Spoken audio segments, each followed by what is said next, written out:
अगर आप गांव से बिलोंग करते हैं तो आज भी आपको बड़ी अच्छी तरीके से ये तो पता होगा ही कि गांव के ज़्यादातर युवा आर्मी में जाना चाहते हैं, क्योंकि इसमें अपने आप को देश के लिए बलिदान कर दिया जाता है और एक युवा के लिए ये बड़े गर्व की बात होती है। लेकिन अब यही युवा देश की संपत्ति को जलाने में क्यों तुले पड़े हैं? कहीं ट्रेन जला रहे हैं, कहीं दंगा फसाद कर रहे हैं, तो कहीं पुलिस वालों को मार रहे हैं। आखिर हमारे देश के युवा को क्या हो गया है?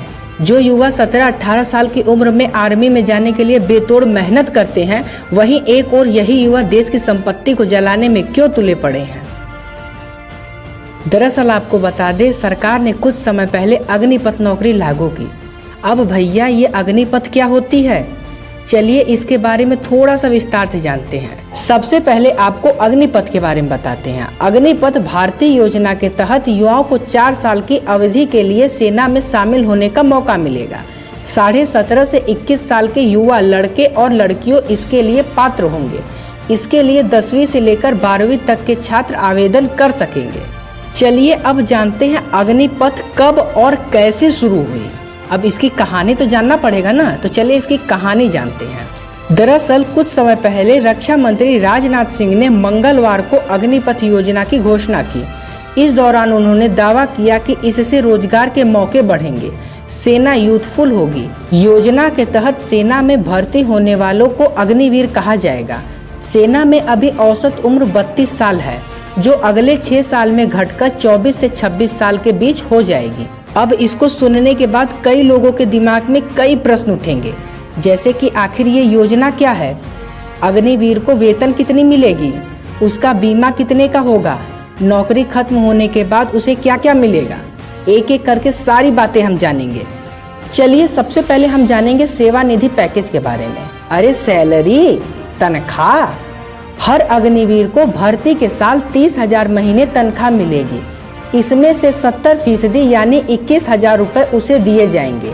बाकी 30% यानी 9,000 रुपये सरकार अग्नि फंड में डाल देगी। इस फंड में इतनी ही राशि सरकार डालेगी जितनी आपको सैलरी देगी। दूसरे साल अग्निवीर को तनख्वाह बढ़कर 33,000 रुपये हो जाएगी।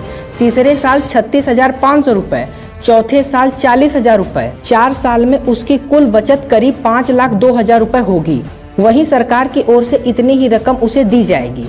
नौकरी पूरी होने के बाद उसे ये रकम ब्याज सहित मिलेगी, जो करीब 11,71,000 रुपये होंगे।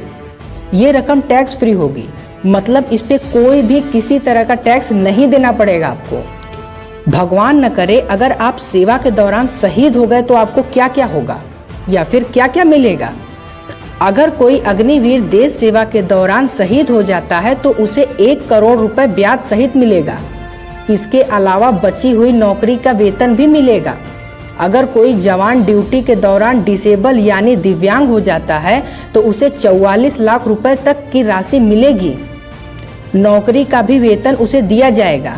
4 साल की नौकरी के बाद युवाओं को सेवा निधि पैकेज भी दिया जाएगा, जो कि 11,71,000 होगा, जैसा कि हमने अभी तनख्वाह में समझा। चलिए अब जानते हैं 4 साल के बाद जिन जवानों को सेवा मुक्त किया जाएगा उनका क्या होगा। जिन जवानों को सेवा मुक्त किया जाएगा उन्हें सशस्त्र बल या अन्य सरकारी नौकरी में वीरता मिलेगी। प्रेस कॉन्फ्रेंस के दौरान रक्षा मंत्री राजनाथ सिंह ने ये दावा किया कि अगर कोई छात्र किसी भी रुचि रखता है, किसी भी सरकारी नौकरी में रुचि मिलता है तो उसे कई सारी वीरता मिलेगी। जैसे उसे कई % की छूट मिलेगी, वो कई अटेम्प्ट भी पार कर सकता है। चलिए अब जानते हैं नई योजना के बाद सेना में भर्ती होने वाले सैनिक को क्या क्या मिलेगा। नई योजना में भर्ती की प्रक्रिया पहले की तरह ही होगी। चयनित होने के बाद 6 महीने की कठिन ट्रेनिंग होगी। इसके बाद तैनाती होगी। नई योजना से सेना में युवाओं को भर्ती होने के लिए कई मौका मिलेगा और सेना यूथफुल भी बनेगी। अभी सेना की औसत आयु 32 साल है। योजना लागू होने के बाद अगले 6-7 साल के बाद लगभग इसको घटाकर 24 से 26 साल कर दिया जाएगा। आखिरी बार प्रेस कॉन्फ्रेंस में बड़ा ही इम्पोर्टेंट सवाल पूछा गया, इससे सरकार को कितना बचत होगा। इस सवाल के जवाब में रक्षा मंत्री ने कहा कि सशस्त्र बलों को हम कभी भी बचत के नज़रिए से नहीं देखते हैं।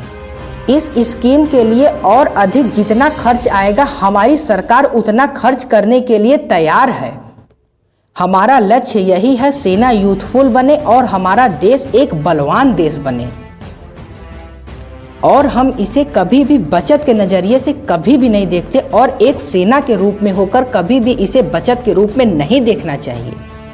अब इस वीडियो को देखने के बाद आपको अग्निवीर के बारे में क्या कहना है, अपनी राय कमेंट सेक्शन में जरूर बताइएगा। और हाँ, जाते जाते इस वीडियो को लाइक और सब्सक्राइब जरूर कर दीजिएगा।